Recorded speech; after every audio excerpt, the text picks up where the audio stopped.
Alright, hello there. This is Starshaped. Welcome to part 2 of the analysis of the replays from the Dustly Qualifier. After Entei, the best of 3 against Entei, I had a best of 3 against a undead player called Young Undead. The games were really one-sided. I'm not sure there's a lot to learn from them. So I'm going to skip right ahead to the final match, which was a best of 3 against Sonik. And I ended up winning 2-0.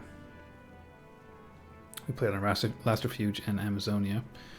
So I'm going to go through those games, kind of what I thought and how they went and stuff like that.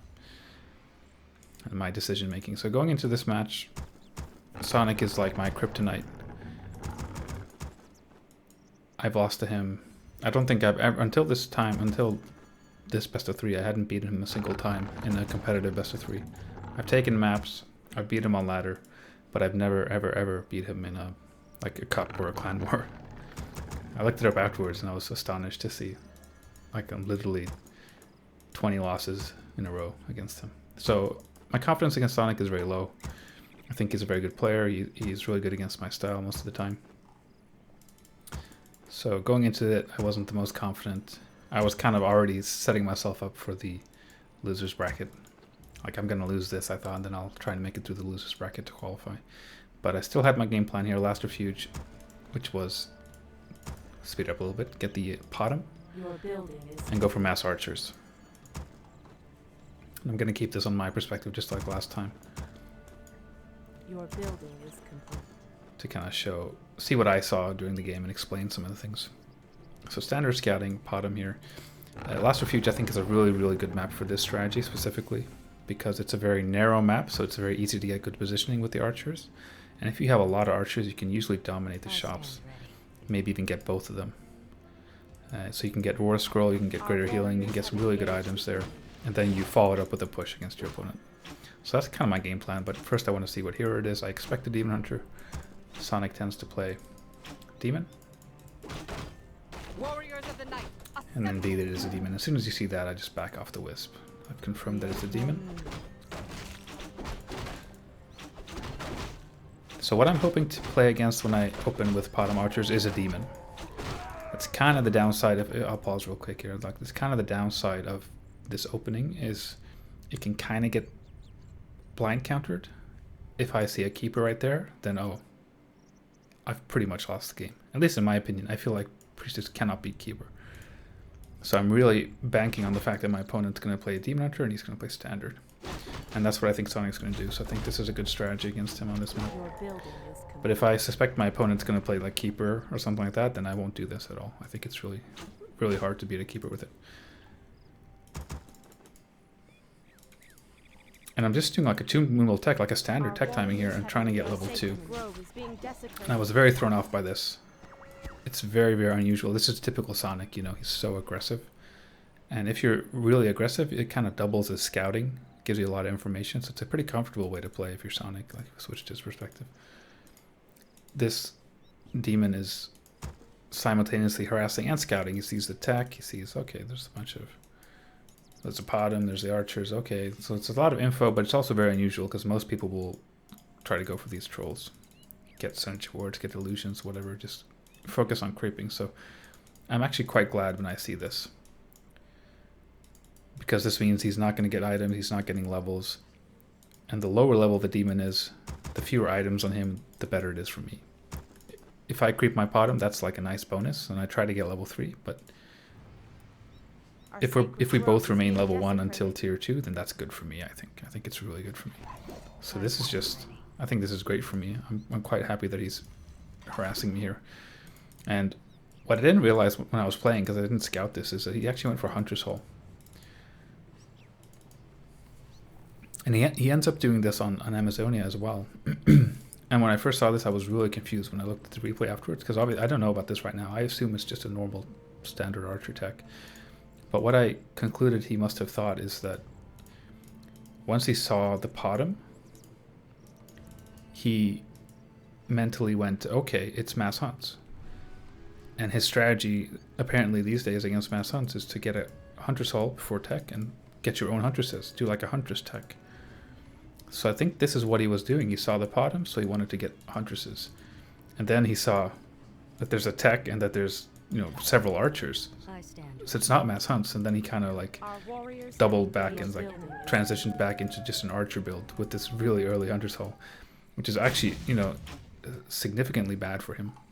So slowing his tech down. Look, like if we compare the tech timings, I'm pretty far ahead.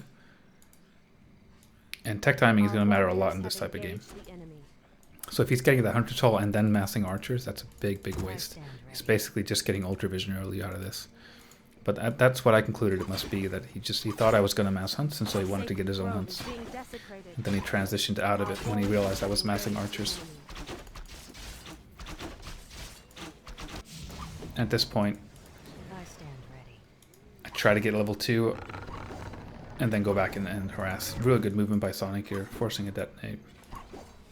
But again, I'm really I'm equally happy that he's sticking around here, because I have no intention of putting down any tech structures.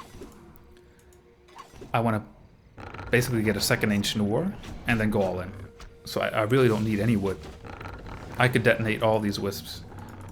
He could harass me for 5 minutes straight, and I wouldn't really care resource-wise. Like, I don't need that wood. If I want to expand and get Hunter's Hall, get Dryads, then it's going to hurt me a lot. But I'm just going to mass archers. I don't care. I more than welcome him to be this aggressive. And this is something that I adjusted this strategy. I've been playing this strategy for a long time, for many years, especially back in the day. But I'd always stick to the one Ancient of War and then get an Ancient of Wind at tier 2. Just to get Fairy Fire on the Demon Hunter, to increase the focus fire. Which is incredibly powerful. But what I realized is that a lot of people, when they see this kind of mass archer style, is that they will get their own mass archers. They'll counter it. It's kind of fighting fire with fire. And if we look at Sonik, that's what he's doing. He's just pumping archers. So if we're both pumping archers, and I'm getting an Ancient of Wind and Talons, then that investment is kind of wasted.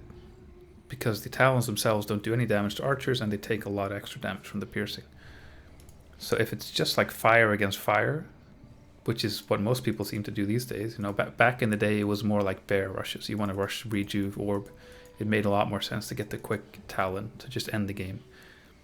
But when you expect mass archers as the counter, as the defense, I think it's a lot better to just get the second Ancient War and just pump archers. Not get the Ancient Wind, not get the Talons. Just put everything you got into archers. So here I'm just trying to get level 3. This is a pretty safe camp to creep, because if the demon shows up, I've pulled the creeps back. I can get a lot of damage in on him, and if archers were to show up right now, they'd get ensnared. So this is a really safe spot, and you know, if you do this green, and this Murloc, and this shop, that's level 3. If there are no creep steals. And there are none here, so I do get level 3, which is... I mean, right now, the game is going perfectly for me. In my mind, at least. I have my level 3. I haven't been harassed at all. Well, I've been harassed, but it didn't do anything. I'm getting my archer range. I have double Ancient War already.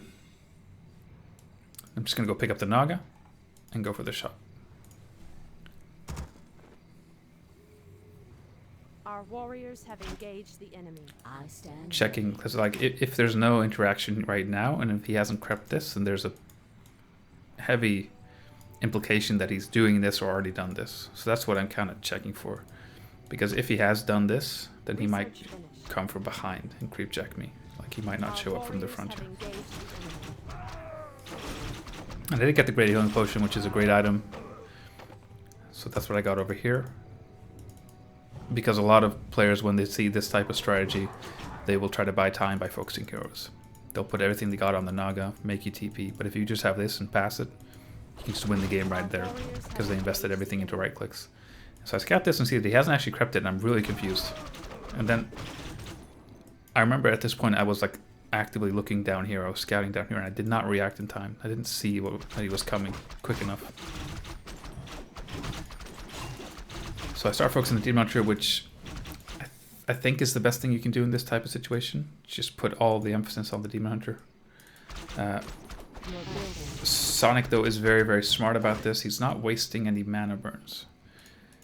That's a big mistake a lot of people make, is just mana burning all the time, because now that he's full mana, he can heal very efficiently. So all this focus fire, if I don't get the kill, which obviously I'm not gonna, it's gonna be very easy for him to heal it back up.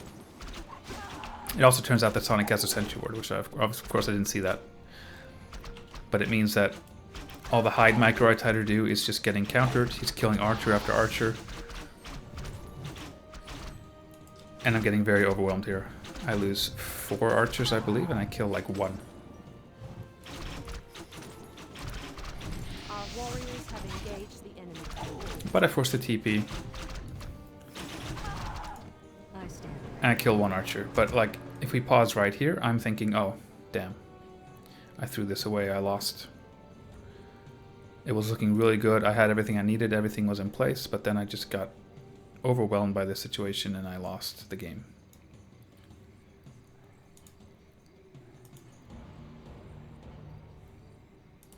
But again, just like against Entei, it's a qualifier, it's a competitive game. I'm going to try my best. So if this was a ladder game, I'd probably just say GG right now because I feel like it's over. But I'm going to keep trying. Pumping archers, going to use all my moon walls because I don't intend to come back to my base ever again. If I don't win with my push, then I've lost. So you might as well just, even if it's just a little extra mana, just use up all the moon juice that you can. And then go. Since I feel so behind, I end up selling my TP, so I can afford double heal scroll. I know he has the panda, so if I have double heal scroll and a greater healing, then that kind of covers all my bases as far as hero focus and army focus goes. And I pull all my wisps, because you know I haven't really been scouting that well, but I know that he's going tier 3. So these wisps are mainly there just to dispel rejuve if there is any. And if there's no rejuve, you can use them to block, you can detonate the panda's mana, you can even build Ancients of War, so there's a lot of versatility in bringing the wisps here. Even if you're not exactly sure what you're going to do with them, they're nice to bring. And again, I don't need the wood, I have to win right here. If I don't win now, then I'm not going to win. So you might as well pull all the wisps to help you, just a little bit extra. So here's the fight. Focus fire on the demon. I think this is like the best thing you can do because, you know, my heroes are just standing there. My hero is providing a lot with the aura by just existing, but his hero has to be up front to actually do anything. He has to right-click stuff. So if he can just focus away the demon, that exposes the rest of his army later. And if there is a rejuve and you focus it down, you can detonate the rejuve. So my plan here is just focus the demon. And he ends up losing the demon here. Kind of carelessly, but again, there's no rejuve and there's no moon juice. So even if the demon doesn't die, the only thing he can do is like stand over here and wait. So whether or not he dies, he's still out of the fight. And I used the Scroll of the Beast, which is what I got from the second camp. I didn't mention that, but that's also a crazy good item. Even in Night Elf Mirror. Because they can try and dispel it, but it's still hard to get all the archers. And you can right-click the wisps. So Roar Scroll plus level 2 aura, and the demon dying. And I remember being kind of like in disbelief, like wow, I actually won this game. And a lot of it came down to just getting the nuts items. And Sonic does the classic Sonic thing, which is just saying the game name instead of saying GG. So he's like, this is the game name for the next game. But yeah, the game's over. I won the first one. And it was a pretty nice confidence boost. Like, you know, even though I messed up badly, I still won the game, which felt pretty good. And I won so significantly that I felt like maybe I can just do this again. The next map is Amazonia, but maybe, you know, I can do this on Amazonia too. Maybe I'll just do it again, is what I'm thinking.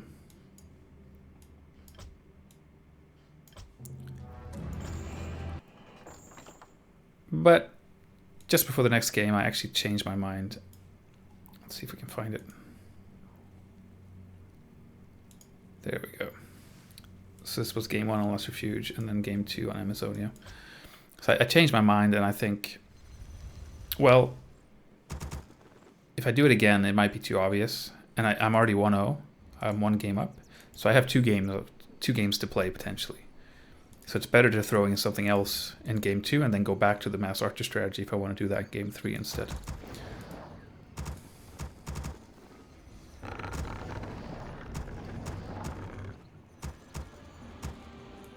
So I end up going for Potom again. I mean, this is like... When I stream, when I play ladder, I'm really playing a lot of Demon Hunter, especially Night Elf Mirror. I'm trying to get better at it. But if it's like a really important game that I really want to win on in like a clan war or a cup, then I'm much more comfortable with Potom. That's like what I'm best with in Night Elf Mirror. Especially against someone like Sonik, I expect him to play Demon Hunter. I'm very comfortable with Potom against Demon. So I go for the Potom again. I'm a little bit worried he might go like Warden or something, just trying to blind counter me.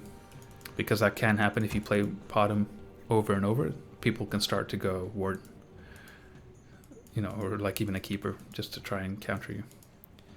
But I open up with the Ancient War creeping, which I think is always better than just going straight Hunts. Because I am going to go into Hunts. I scout him, and I like to do this a lot when they put the Ancient War here. Just pull this creep in. And it messes them up. So it's like extra damage, and it's harder. Like they can't actually get the lightning shield here anymore. Warriors of the night, assemble. So I didn't realize, because my Wisp left really quickly. That's the downside is I don't know how much damage I've done. It could be almost nothing, or it could be a lot. And you know, watching the replay now, I realized I did a lot of damage here. I didn't know it at the time. So our warriors have engaged the enemy. Create more moons. So I put my Ancient War here because you can get this perfect lightning shield with the Ancient War over here. You don't need to put it here. So I just always put it here because it's a little bit safer and it's pretty much as quick. So that's why I always put it over here. It's not that I'm scared of anything, it's just that it's almost as good as putting it here, and it's less risky, so you might as well just do this positioning, in my opinion. And then I go into mass hunts. Our warriors have engaged. I make one adjustment to what I normally go like Hunter's Hall, Ancient War, and then Moonwell. But because I know Sonik really likes to be aggressive, and what Sonik loves to do on Amazonia is creep this spot, get level 2, and then just run up and right-click you. Right-click your Moonwells, right-click your Wisps. So for that reason, I actually get Moonwell before second Ancient War, because I want to make sure this Moonwell doesn't get cancelled, because that can really mess things up.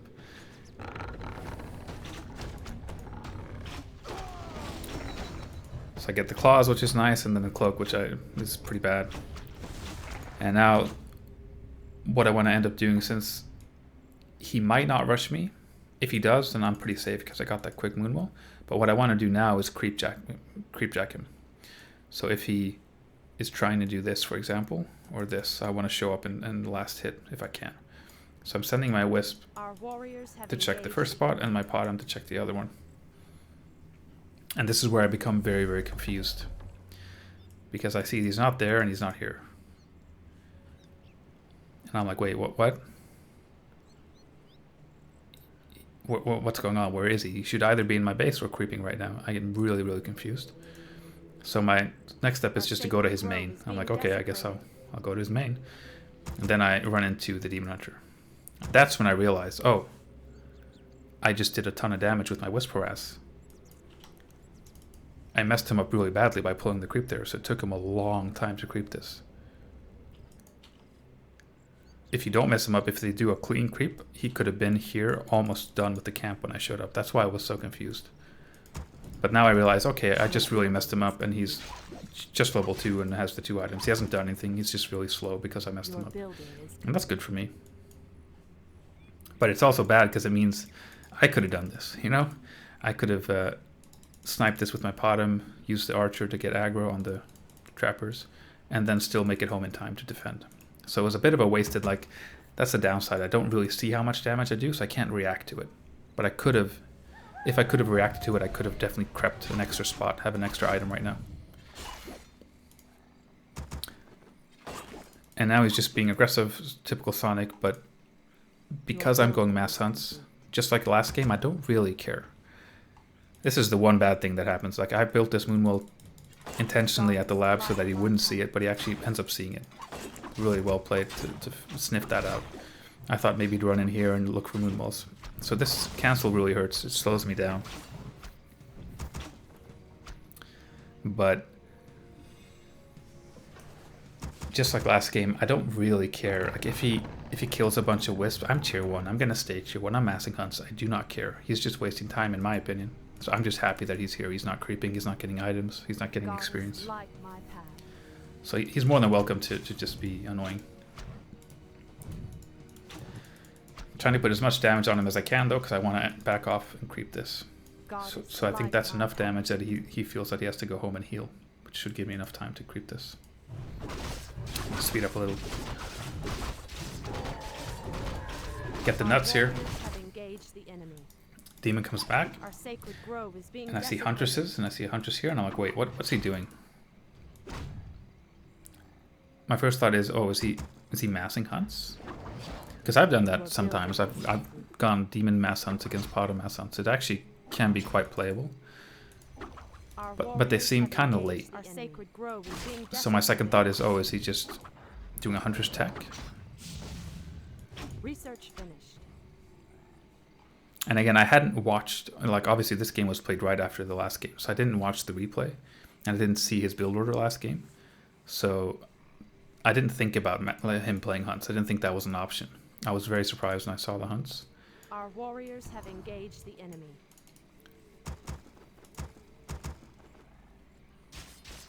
So I'm concluding that it's probably a huntress tech, and he's trying to buy time.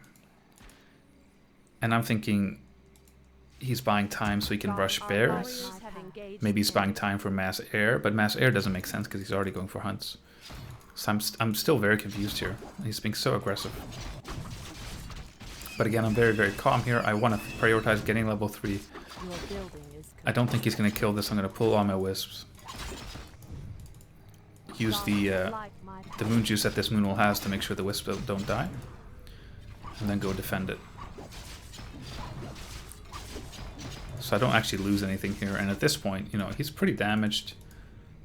I'm level 3. I have some pretty nutty items. Level 2 aura.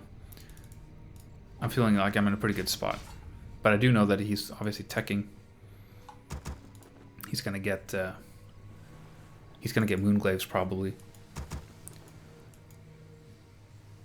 And maybe rush bears, maybe he's gonna go to dryads. Like, I'm not really sure, so I try to scout the main to see what's going on. But he's been doing a really good job also about chasing wisps on the map. That's what makes me so suspicious. Like, is he hiding something? What is he doing? Like, is he rushing chims? Like, he might be doing anything. But I get the read in the main here. I see tier 2. I see 1 lore. And I conclude that, okay, he's going like Huntress Dryad. Huntress Dryad, Huntress with Moonglaive. On paper, that should definitely just beat my army of mass hunts. And I think I do the right thing here, which is just boldly creeping right in front of him. This is something I learned from watching, I forget, I think it was maybe Foggy against Neutron. Neutron was going for a Potom Huntress tech into mass hunts, and Foggy was just going mass hunts. So Neutron had a huge tech lead, but obviously Foggy had more Huntresses on the map. And what Foggy did was just creep right in front of Neutron, because he had more numbers. So even though he had worse tech, he utilized his army advantage to get more experience and items. That's kind of what I was thinking here, is that, you know, I just have more stuff, so I don't care if he shows up. I can creep and attack at the same time.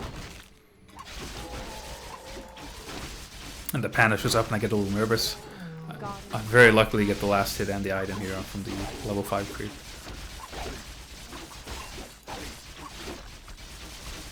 And I'm very careful here not to overstay my welcome. I don't want to lose anything. But if I can stick around, I really want to, because it's almost daytime, which means the Scroll of Healing is going to be available, and I really want that. And I want him not to get it. So I really want to stick around, and I kind of want that fight. I know he's going to heal up and go down again, but it's very, very close to daytime. So I actually end up selling my TP just like last game, because I want to make sure I have the gold for that.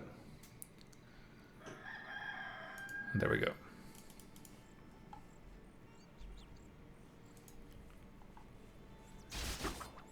And once I do secure the heal scroll, I can now back off and heal. End up losing this archer, but that's not the end of the world, and I see that Dryad, so it kind of does confirm that it's like Huntress Dryad. It's not like Bear Rush, he keeps making Huntresses. And what's my response against that? Well, I don't really want to get archers, because tier 1 archers aren't that good without the range upgrade, and against a panda, archers can be quite vulnerable. So I want to get glaive throwers. But I want to bank a little bit more. I'm getting the first glaive thrower below 50, but then I want to make sure like I get two, like I bank a little bit before I break with more. So I have to be very careful because I can't actually fight this right now. His army is better, and I need to wait for more glaives. But I don't want him to creep too much. I don't want him to feel too safe. So I end up kind of sticking around. And I have the Sentry Ward, which is really nice. I'm just doing this kind of back and forth until, there we go, I can finally break, and I break with double glaive. So the idea behind this is simply that if he gets a lot of Dryads, then my glaives are pretty much the anti-Dryad squad, and then they're also good against Huntresses, and if I do siege the main, they're also great against buildings. So you're getting kind of 3-for-1 with those glaives, whereas if I would have gone Archers, it's actually hard to right-click the Dryads because of the 500 range that Archers have before you upgrade them. So if there's a Huntress here, like Huntress line here, and Dryads behind, and Archers behind, the Archers won't actually hit the Dryads. Whereas the glaives, obviously with 1,150 range, can always hit the Dryads in a big fight. So that's the reason why I went glaives instead of Archers, really. But there's a vulnerability to the glaives. They're very, very weak. If you get out of position, you can just lose them all right away. So you have to be very, very careful about your positioning. And it looks like that's what Sonic's trying to do here. Is like trying to see if he can find some kind of surround or pincer attack and just get the glaives. And unfortunately for Sonic, he gets the Scourge Bone Chimes, which he ends up keeping, which I think is pretty good with the demon. But still, this could have been a much better aura for him. But now I do have enough glaives. Grove is being desecrated.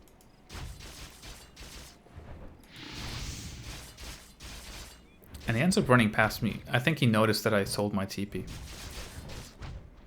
So this is like a classic buying time maneuver. Have engaged the enemy. And to be honest, I actually forgot that I sold my TP at this point. So I'm thinking in my mind, I'll just TP if this gets dicey. So I'm not really rushing home because I'm like, I can just TP, it's fine. And then somewhere around this point, I'm like, oh wait, I sold my TP. I don't want to lose my Tree of Life. Oh my god, I sold my TP. Run, run, run, run. And he's actually fairly close to just getting this tree, honestly. So I try to focus the demon to force a TP. And I blocked my wisps here so they couldn't help repairing, and I can't put them in the gold mine, which really sucks right now because I lost all my wisps.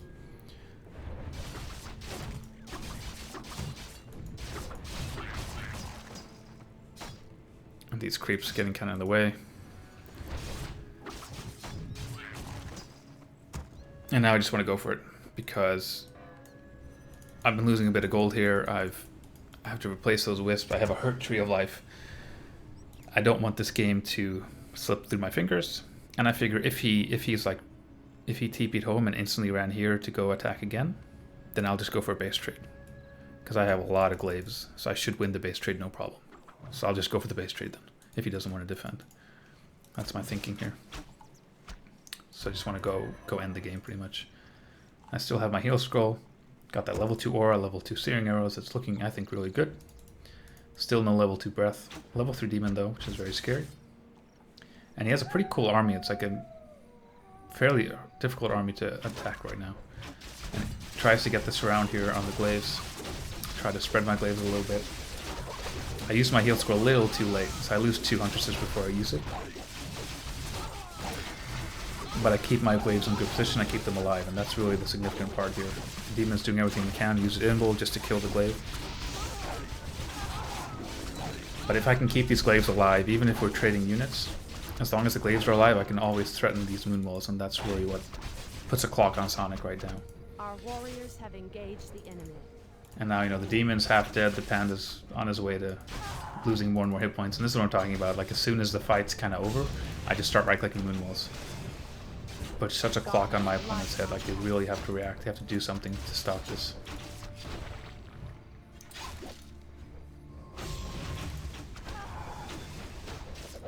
But there's nothing he can do at this point. Moon juice is dry. Demon's about to die. Panda's about to die. I dispel here to remove the last breath of fire.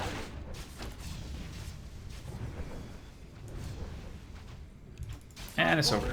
GG. So yeah, this was the Dust League European qualifiers. part 2. My best of 3 against Sonic. And so after this I qualified, which is really nice. First time I beat Sonic. So I was really happy about that. So I hope you guys enjoyed this little analysis of the series and kind of my thought process throughout. Yeah, I will see you guys next time. Goodbye.